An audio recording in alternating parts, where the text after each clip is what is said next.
Bugungi telefonimiz iPhone XS Max. Xo'p, ko'rayotganingizdek iCloud holatida va mijoz hech qanaqa telefon nomeri ham hech qanaqa ma'lumoti yo'q. Aytishingiz mumkin, zabiylik qilsa bo'ladi yoki bu narsa qilsa bo'ladi. Bu holatda hech narsa qila olmagani uchun mijoz kelyapti. Apple ID'ni parolini so'raverib jonga tegadi.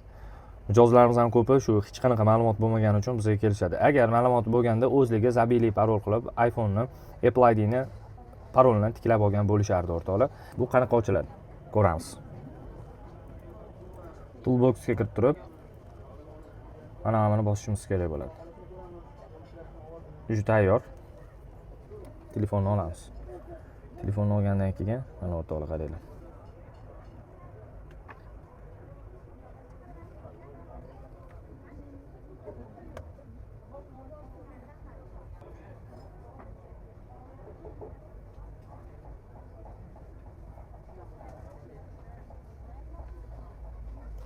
O'rtoqlar, hozirgi holatda mana ko'ryapsizlar, iCloudga tushib qoldi deb o'ylashingiz mumkin.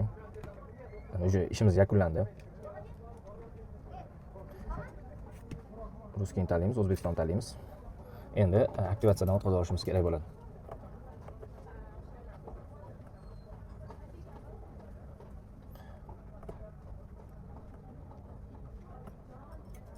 Atmaydi. Sal qoldi. O'zimizni biroz g'orishimga.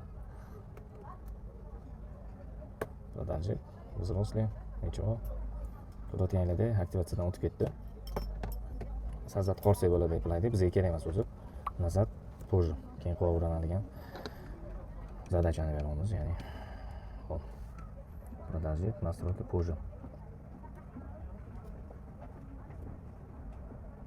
Mana o'rtoqlar. Yana boshqatdan Apple ID ochib, yana ishlatilaveradi. Xo'p. Endi oxirgi ishimiz qoldi.